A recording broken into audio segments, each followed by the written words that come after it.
Have you ever told yourself you will change later and then felt a quiet fear that later might never arrive? Have you ever looked back at one missed moment and realized it did not just change one day but changed the direction of your whole life? Welcome back to the channel. Today I want to talk about a truth that people avoid because it is sharpened. It does not flatter our excuses.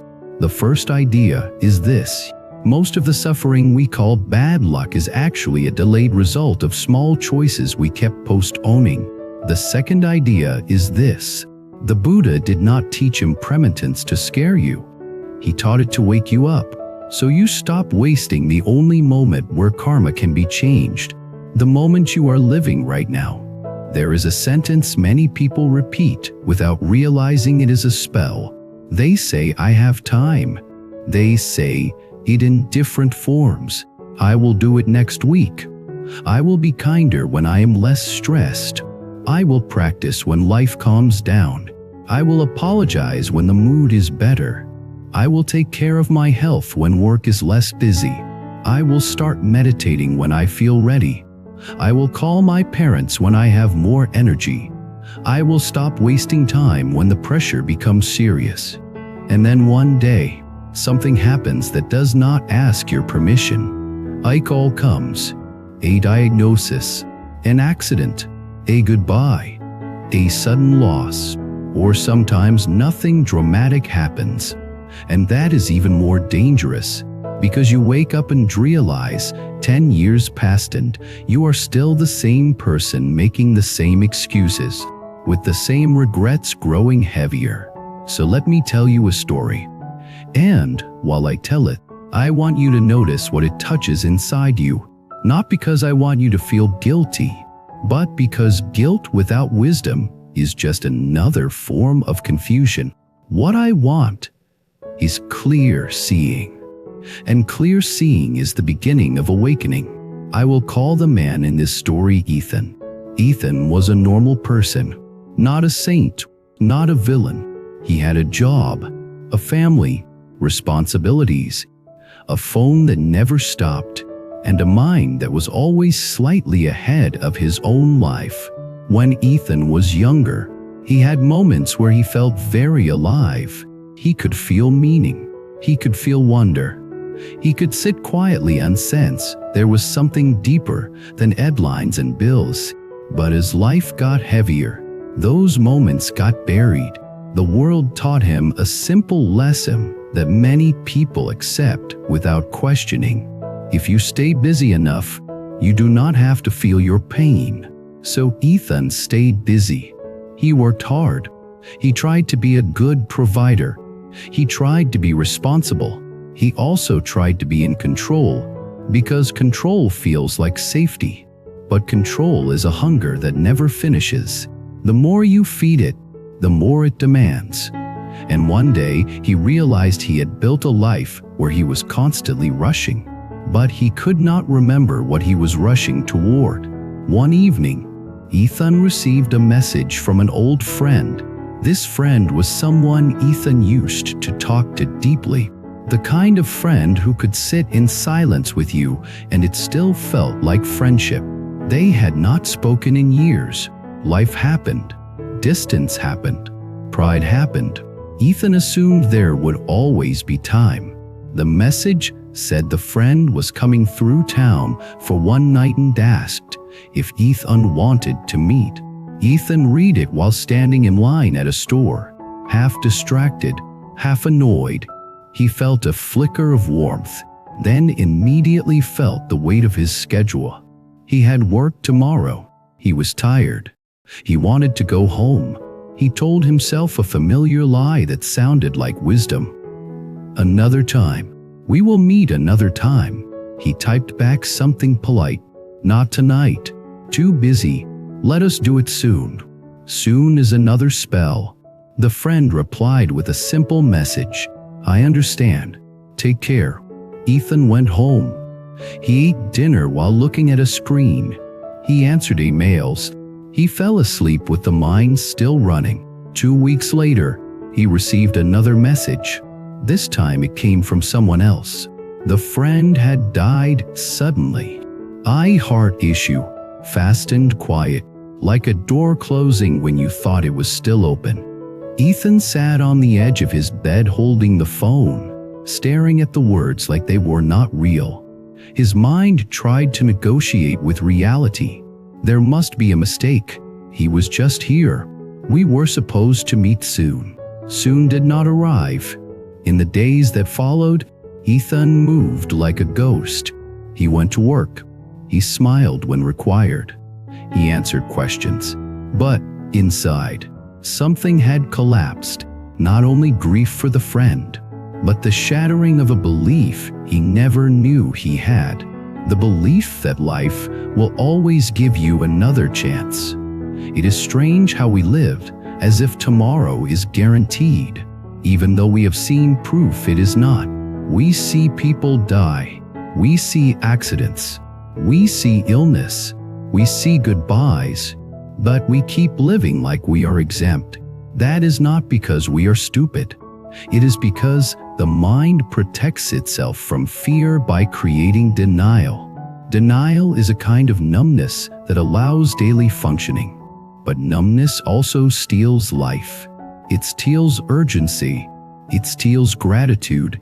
It steals practice. Ethan attended the funeral. He watched the body become a concept. He watched people cry and then return to talking about schedules, as if the mind could not tolerate the truth for too long.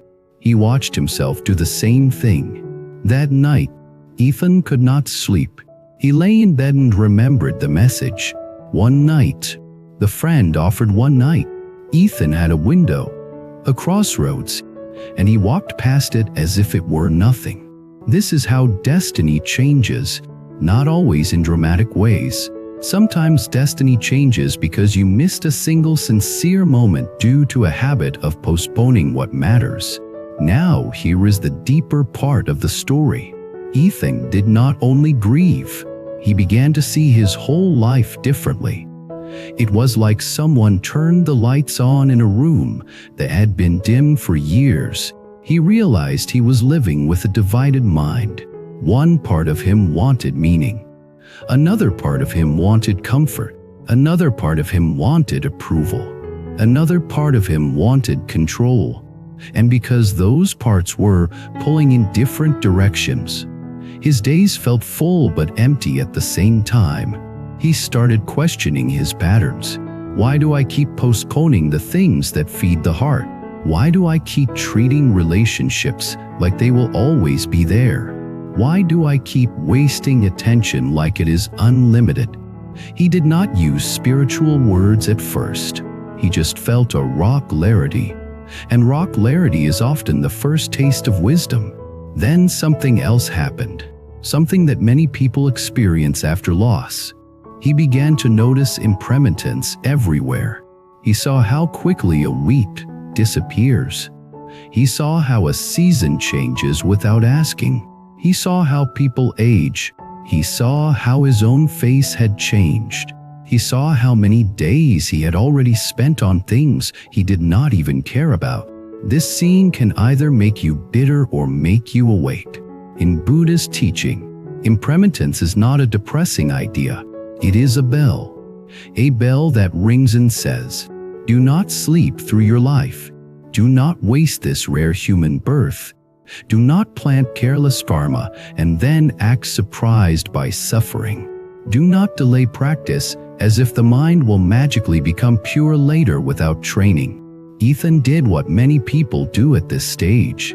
He tried to fix the pain by becoming more productive. He made plans. He made resolutions. He promised himself he would change. He did all of it in his head, like building a beautiful house on paper while never touching a hammer. And then a month passed, and he was still the same person, still distracted, still rushed, still numb. That is when he met an unexpected teacher. He was not a famous teacher. It was an older man who worked at a small community center near his apartment. Ethan went there one day because he could not stand being in his own house. He did not know what he wanted. He just wanted space. The older man was cleaning up after a meditation group. Ethan did not even plan to join. He was just watching quietly from a hallway. The man noticed him and asked a simple question. "Do you want to sit for a few minutes?" Ethan almost said no out of habit. Then he remembered the one night. He remembered how quickly chances disappear, so he said yes. They sat in a simple room with plain chairs. The man did not make it mystical. He said, "Just breathe. Feel your feet. Let your hands rest. And notice what your mind does." At first, Ethan felt stupid. He thought, "This will not fix anything." Then he noticed his mind was racing. It kept replaying the funeral. It kept replaying old conversations. It kept trying to rewrite the past. The man said quietly, "The past is not listening." That sentence hit Ethan like a clean blade. The man continued, "Your suffering is not only grief. Your suffering is also the habit of living everywhere except where your life actually is." Ethan felt tears rise, not dramatic, just honest, because he knew it was true. The man did not comfort him with false optimism. He said something closer to the Dharma. He said, "You are at a crossroads, not because something magical is happening, but because your mind has been shocked awake. Now you will either return to sleep, or you will train this awakening into wisdom." Train. That word mattered. Ethan asked, "How do I train?" The man said, "Stop waiting for perfect conditions. Practice now, in small ways, with sincerity, because the mind you have now is the mind you take into tomorrow. If tomorrow arrives, if you do not train now, you will carry the same confusion into the next decade." Then the man said something that sounded simple but was not. He said, "Choose one thing each day that you have been postponing that is rooted in compassion or wisdom. Do it today, not later. Today." Ethan wanted a bigger method. People love complex solutions because complexity can become another delay. But he was tired, so he accepted the simple practice. That day, he went home and called his mother. Not a quick call, a real call. He listened. He asked questions. He stayed present. When she complained, he did not defend. He just listened. He realized how lonely she sounded. He realized how many calls he had delayed because he was tired. He realized how often he treated his mother like a permanent background object instead of a living being moving toward death. This is not meant to be morbid. It is meant to be real. After the call, Ethan felt something unexpected. He felt lighter, not because the world changed, but because he planted a different cause.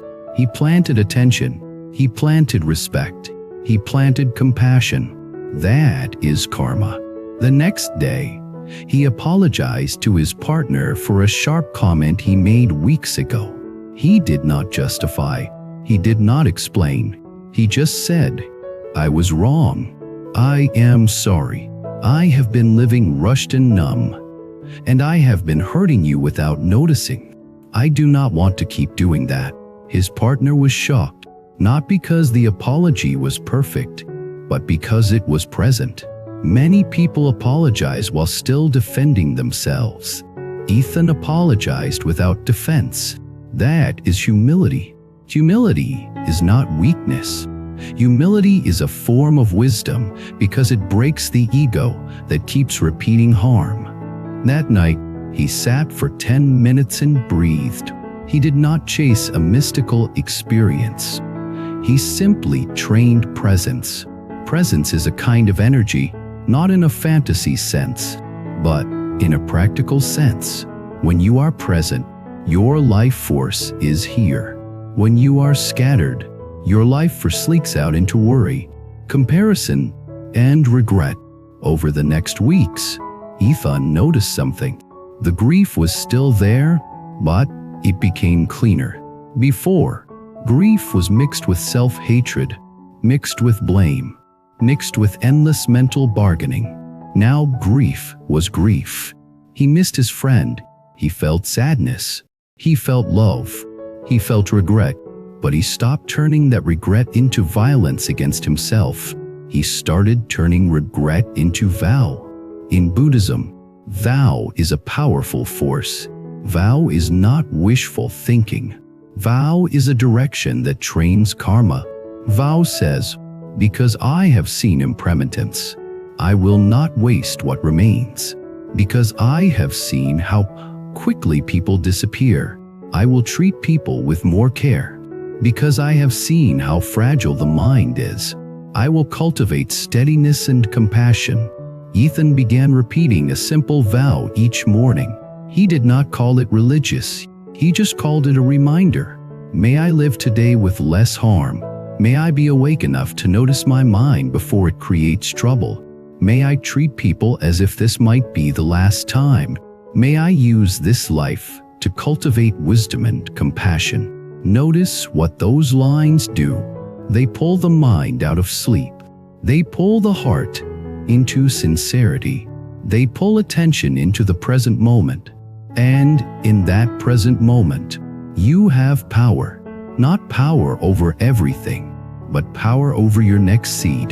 That is how destiny changes.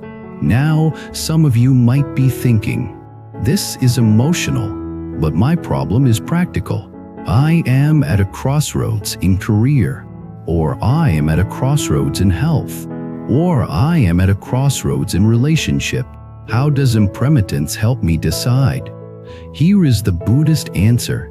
In plain language, impermanence forces you to ask what actually matters. Because when you realize time is not endless, you stop investing your life in things that do not feed the heart. You stop wasting merit on empty pursuits. You stopped reading practice like a hobby. You stopped reading kindness like a luxury. But there is another layer. Impermanence also teaches you not to cling. A crossroads is painful because you want certainty. You want a guaranteed outcome.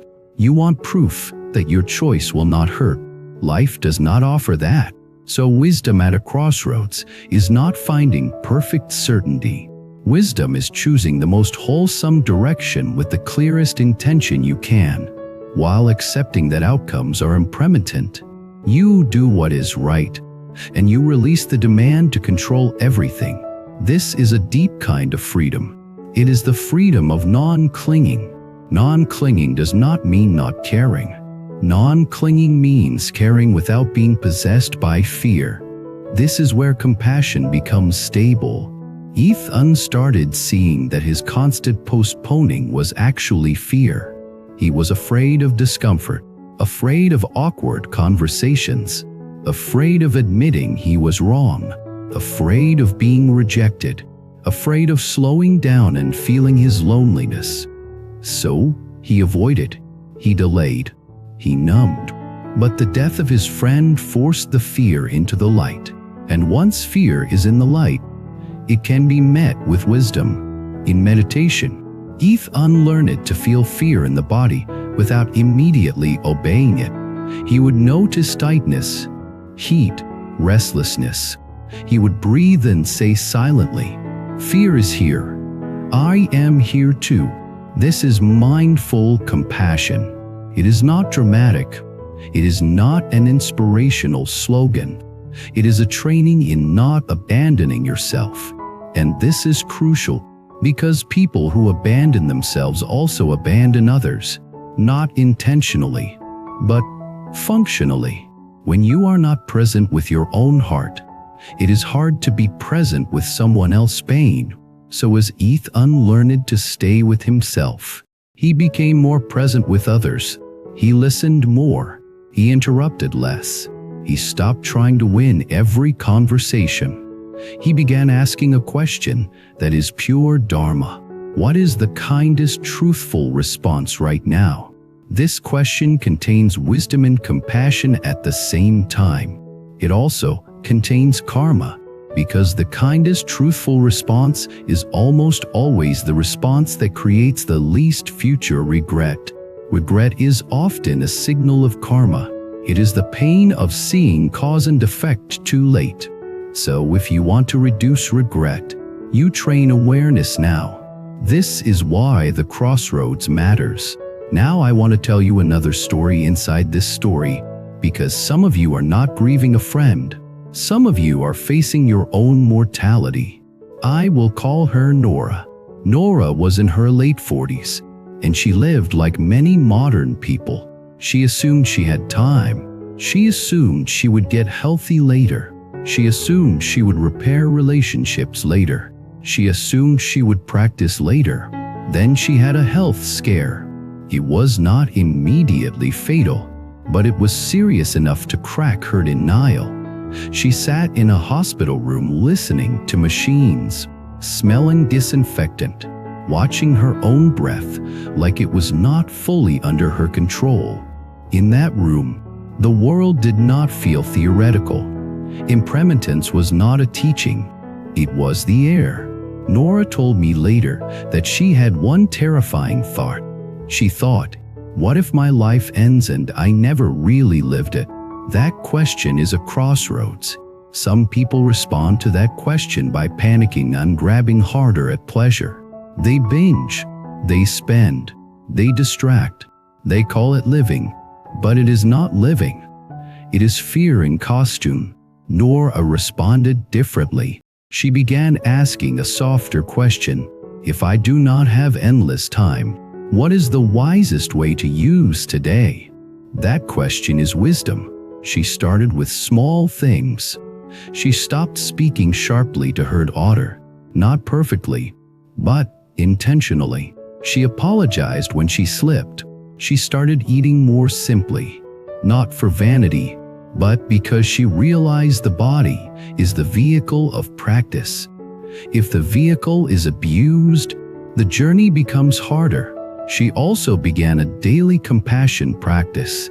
Each morning she sat quietly and sent goodwill to someone, sometimes to herself, because she realized she was carrying years of self-contempt, sometimes to her daughter, sometimes to strangers she used to judge, sometimes to people she disliked, because she noticed how hatred felt like poison inside her.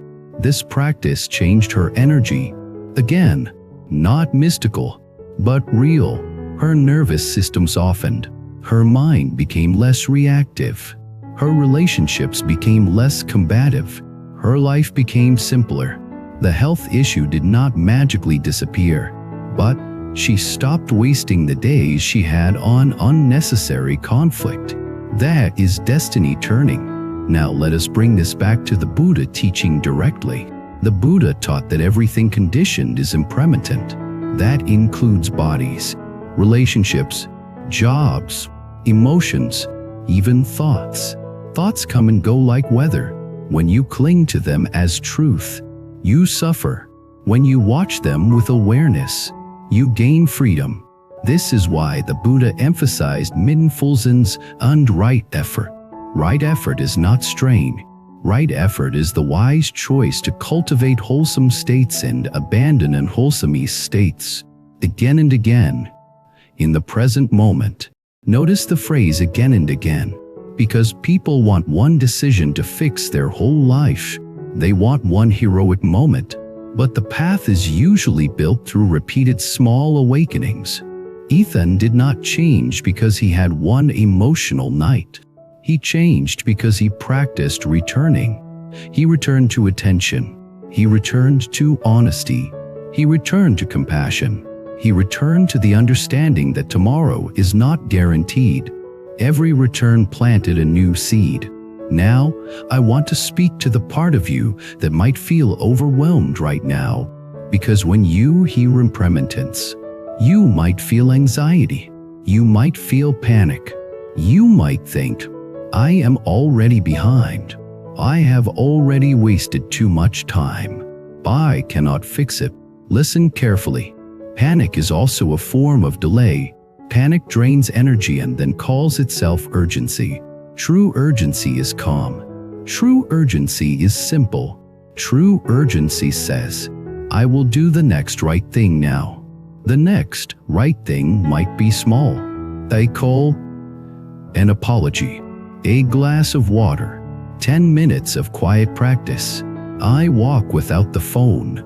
I decision to stop feeding a harmful habit today, just for today. In Buddhist practice, one day is powerful because one day is where you are alive. You do not live a year at once. You live one day, then another, then another. So if you can transform one day, you can transform a life. Ethan learned this through a painful truth. You cannot go back to meet your friend, but you can meet the living people in front of you now. You can meet your own heart now. You can meet your mind now. That is practice. Now, there is another aspect of Crossroads that people avoid. A crossroads is not only about time, it is about direction. Many people keep walking in the same direction because it is familiar, even when it is harmful. They keep walking toward the same kind of relationship dynamic. They keep walking toward the same kind of addiction. They keep walking toward the same kind of resentment. They keep walking toward the same kind of self-sabotage. Then they say, why does this keep happening to me? The Buddha would say, look at the causes you keep planting. Ethan started looking at his causes. He realized he was planting seeds of distraction constantly. Endless scrolling, endless mental rehearsal, endless complaining, endless small acts of carelessness. Those seeds created a scattered mind. A scattered mind created impulsive speech. Impulsive speech created conflict. Conflict created stress. Stress created more distraction. It was a loop. That loop is samsara in daily life. Samsara is not only a cosmic idea. It is the daily wheel of habit. To step off the wheel, you do not need to travel to another world. You need to interrupt the loop.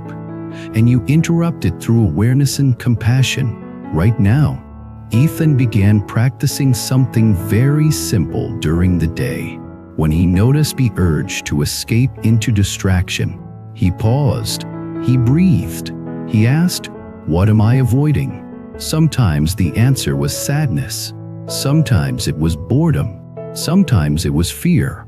Sometimes it was a feeling of inadequacy. Then he did something brave. He stayed with the feeling for a few breaths. He did not dramatize it. He did not analyze it to death. He simply allowed it to be present without escaping. That small act changed his mind. Because every time you face discomfort without running, you train courage. And courage is a spiritual quality. Courage supports wisdom. Courage supports compassion. Courage supports practice. Without courage, we keep postponing. So in a strange way, impermanence does not only create urgency, it creates courage. Because you realize you cannot afford to keep living like a coward in your own heart. Not because someone is judging you, but because your life is passing. This is where spiritual energy becomes clean. Some people call it alignment. Some call it inner power. Some call it clear intention. Buddhism would call it right effort and right view. Right view means seeing life as it is. Impermanent, conditioned, shaped by karma, and full of opportunities for awakening. When you see that, you stopped reading practice like an optional hobby. Practice becomes how you live. Now, I want to share something that often creates a big shift for people. Many of you are not only postponing because you think you have time. You are postponing because you believe you need to become perfect before you begin. You say, I will start when I feel ready. I will meditate when my mind is calmer. I will be kind when I am less stressed.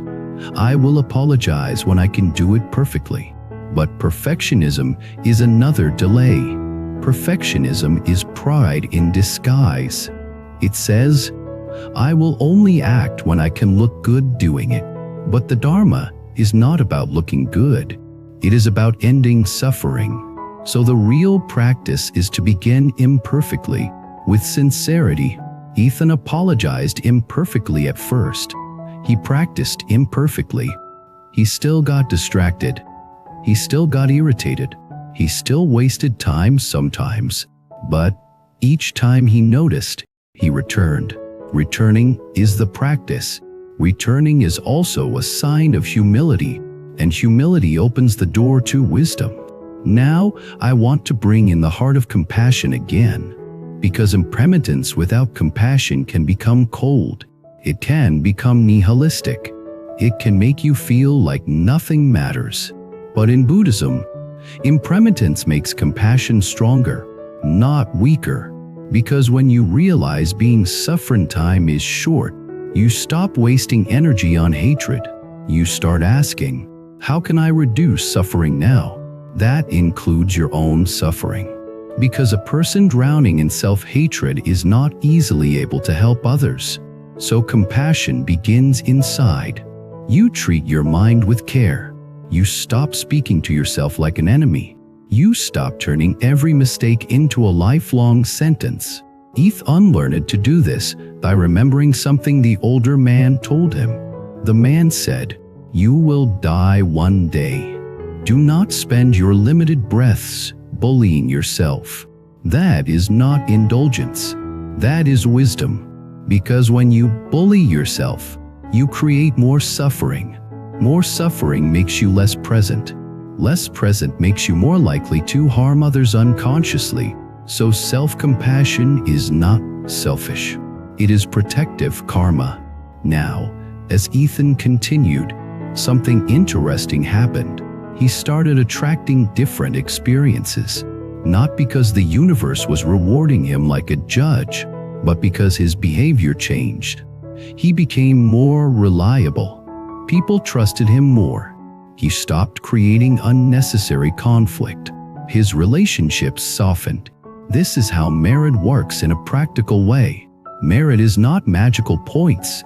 Merit is the supportive momentum created by wholesome action, speech, and intention.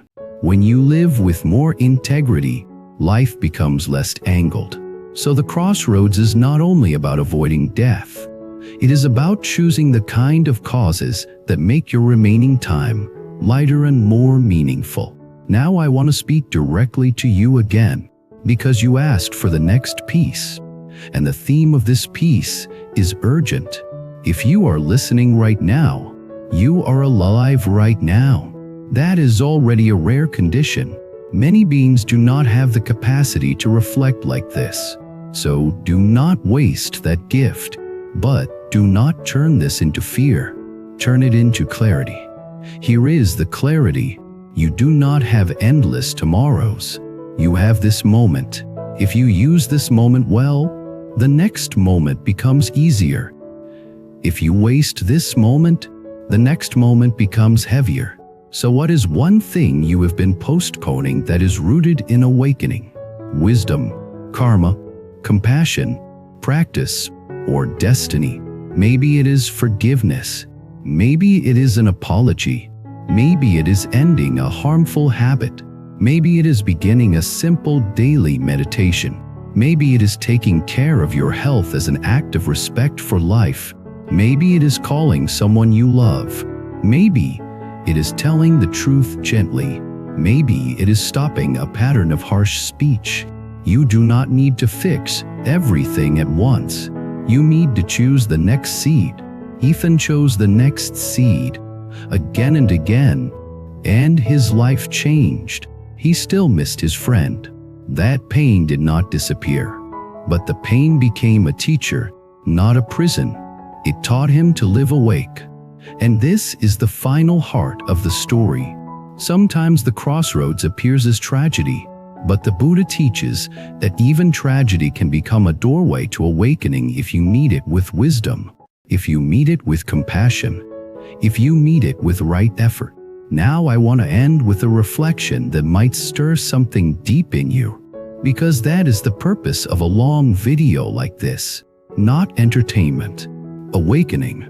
If you knew you had less time than you think, would you still spend your evenings scrolling until your mind is numb? If you knew a person might disappear tomorrow, would you still hold on to petty pride and refuse to call them? If you knew your own mind is shaping your destiny right now, would you still keep postponing practice as if karma will wait politely? Impermanence is not a threat. It is a wake-up call. It says, do not delay love. Do not delay wisdom. Do not delay compassion. Do not delay the work of purifying the mind, because the mind you train today is the mind you carry into tomorrow. If tomorrow arrives, I want to share something personal in the way a channel host would, because I know many of you connect through real life, not just ideas. There was a time when I also lived like tomorrow was guaranteed. I postponed phone calls. I postponed rest. I postponed practice. I told myself I was busy. I told myself I would be better later. Then I lost someone I thought would always be there. And I realized something brutal and simple. The world does not wait for my schedule. That loss did not make me perfect, but it made me more honest. It made me more willing to do the small, meaningful things now. To apologize quickly, to say thank you, to sit quietly for a few minutes even when the mind wanted to run, to treat each day as a real day, not a hallway, and that honesty, repeated, becomes a path. Now I want to invite you to share your own crossroads. Have you ever missed a moment and realized it changed your direction? Have you ever had a wake-up call that made you stop postponing? What did it teach you about impermanence and destiny?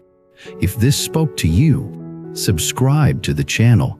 Like the video so it reaches someone who is quietly telling themselves they have time while their heart is starving for meaning. Leave a comment with your story, because your experience may be the exact mirror someone else needs to wake up.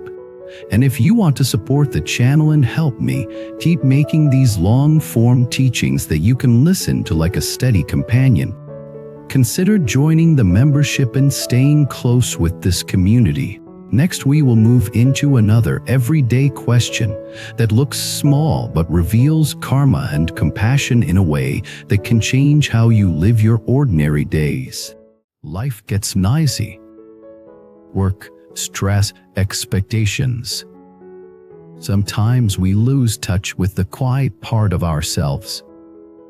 Bracelet isn't just an accessory. It's a small reminder that you deserve peace. You deserve moments of stillness. You deserve to hold on to your inner balance. If one of these bracelets speaks to your heart, you'll find the purchase link in the description below. And even more auctions available on our channel's shop page. Pick home the one that feels right.